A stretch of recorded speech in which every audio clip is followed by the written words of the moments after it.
ರಿಥಮ್ ಕನ್ನಡಕ್ಕೆ ಸ್ವಾಗತ. ದಿನದ ಪ್ರಮುಖ ಸುದ್ದಿಗಳು. ಉತ್ತರ ಪ್ರದೇಶದ ಪ್ರಯಾಗ್ರಾಜ್ನ ಮಹಾಕುಂಭ ಮೇಳವನ್ನು ಪ್ಲಾಸ್ಟಿಕ್ ಮುಕ್ತವಾಗಿ ಆಚರಿಸಲೆಂದು ರಾಷ್ಟ್ರೀಯ ಸ್ವಯಂ ಸೇವಕ ಸಂಘ ಒಂದು ಪ್ಲೇಟು ಒಂದು ಬ್ಯಾಗ್ ಅಭಿಯಾನ ಆರಂಭಿಸಿದೆ. ಅದರಂತೆ ಕುಂಭಕ್ಕೆ ಆಗಮಿಸುವವರಿಗೆ ಬಟ್ಟೆ ಚೀಲ, ಸ್ಟೀಲ್ ಪ್ಲೇಟ್, ಲೋಟ ನೀಡಲಾಗುತ್ತಿದೆ. ಅಭಿಯಾನಕ್ಕೆ ಆರ್ಎಸ್ಎಸ್ ಸಹ ಸರ್ಕಾರ್ಯವಾಹ ಕೃಷ್ಣಗೋಪಾಲ್ ಚಾಲನೆ ನೀಡಿದ್ದಾರೆ. ಈ ವೇಳೆ ಮಾತನಾಡಿ, ಸದ್ಯ 6 ಕೇಂದ್ರಗಳಲ್ಲಿ 70,000 ಬ್ಯಾಗ್ ನೀಡಲಾಗಿದೆ. ದೇಶಾದ್ಯಂತ 20 ಲಕ್ಷಕ್ಕೂ ಹೆಚ್ಚು ಪ್ಲೇಟ್, ಲೋಟ ಸಂಗ್ರಹಿಸಿ ಅನ್ನದಾನ ಕೇಂದ್ರಗಳಿಗೆ ನೀಡಲಾಗಿದೆ ಎಂದಿದ್ದಾರೆ. ದೇಶದ ಜನರ ಆಕಾಂಕ್ಷೆಗಳಿಂದಲೇ ಭಾರತದ ಆಟೋಮೊಬೈಲ್ ವಲಯವು ಅಭೂತಪೂರ್ವ ಪರಿವರ್ತನೆಗೆ ಸಾಕ್ಷಿಯಾಗುತ್ತಿದೆ ಎಂದು ಪ್ರಧಾನಿ ನರೇಂದ್ರ ಮೋದಿ ಪ್ರತಿಪಾದಿಸಿದ್ದಾರೆ. ನವದೆಹಲಿಯ ಭಾರತ್ ಮಂಟಪದಲ್ಲಿ ಇಂದು 6 ದಿನಗಳ ಭಾರತ್ ಮೊಬಿಲಿಟಿ ಗ್ಲೋಬಲ್ ಎಕ್ಸ್ಪೋ 2025 ಉದ್ಘಾಟಿಸಿದ ಮೋದಿ, ವಿಕಸಿತ ಭಾರತ ಪ್ರಯಾಣವು ಚಾಲನಶೀಲ ವಲಯದಲ್ಲಿ ಅಭೂತಪೂರ್ವ ಪರಿವರ್ತನೆ ಮತ್ತು ಘಾತೀಯ ಬೆಳವಣಿಗೆಗೆ ಸಾಕ್ಷಿಯಾಗಲಿದೆ ಎಂದು ಹೇಳಿದರು. ಕಳೆದ ವರ್ಷ ದೇಶದ ಆಟೋ ಉದ್ಯಮವು 12% ವಾರ್ಷಿಕ ಬೆಳವಣಿಗೆಯನ್ನು ಕಂಡಿದೆ ಎಂದು ಅವರು ಹೇಳಿದರು. ಮೇಕ್ ಇನ್ ಇಂಡಿಯಾ ಉಪಕ್ರಮದ ಒಲವು ದೇಶದ ಆಟೋ ಉದ್ಯಮದ ಬೆಳವಣಿಗೆಯ ನಿರೀಕ್ಷೆಗಳನ್ನು ಉತ್ತೇಜಿಸುತ್ತದೆ ಎಂದು ಮೋದಿ ಹೇಳಿದ್ದಾರೆ.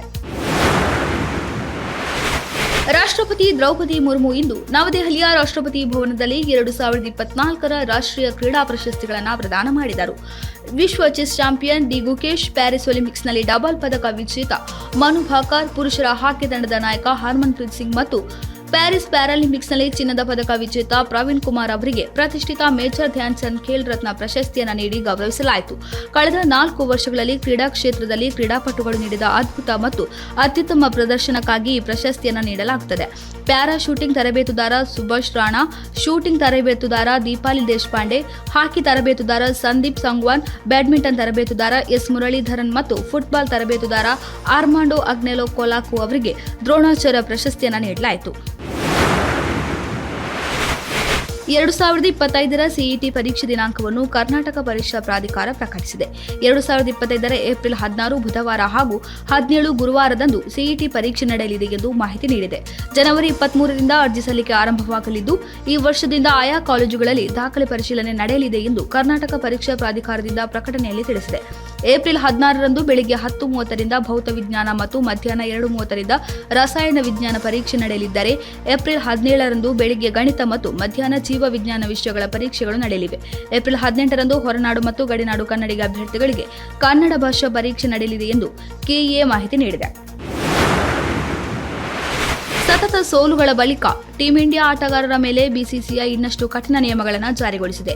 ಇನ್ನು ಮುಂದೆ ರಾಷ್ಟ್ರೀಯ ತಂಡದ ಆಯ್ಕೆಗೆ ಪರಿಗಣಿಸಬೇಕಾದರೆ ಆಟಗಾರರು ಕಡ್ಡಾಯವಾಗಿ ದೇಸಿ ಕ್ರಿಕೆಟ್ ಆಡಲೇಬೇಕು ಎಂದು ಬಿಸಿಸಿಐ ಆದೇಶಿಸಿದೆ. ಆಟಗಾರರು ಪಾಲಿಸಬೇಕಾದ 10 ಪ್ರಮುಖ ನಿಯಮಗಳನ್ನು ಗುರುವಾರ ಬಿಸಿಸಿಐ ಪ್ರಕಟಿಸಿದೆ.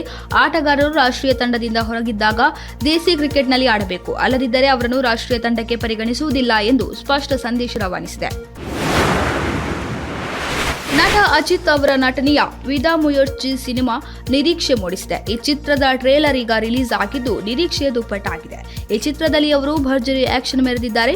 ಈ ಟ್ರೇಲರ್ ಲಕ್ಷಾಂತರ ಬಾರಿ ವೀಕ್ಷಣೆ ಕಂಡಿದೆ. ಈ ಸಿನಿಮಾ ಫೆಬ್ರವರಿ 6ರಂದು ರಿಲೀಸ್ ಆಗಲಿದೆ ಎಂದು ಟ್ರೇಲರ್ನಲ್ಲಿ ಮಾಹಿತಿ ನೀಡಲಾಗಿದೆ. ಇದಾಗಿತ್ತು ಈ ಹೊತ್ತಿನ ಪ್ರಮುಖ ಸುದ್ದಿಗಳು. ಇನ್ನಷ್ಟು ಹೆಚ್ಚಿನ ವಿಚಾರಗಳಿಗಾಗಿ ವೀಕ್ಷಿಸಿ ರಿಥಮ್ ಕನ್ನಡ.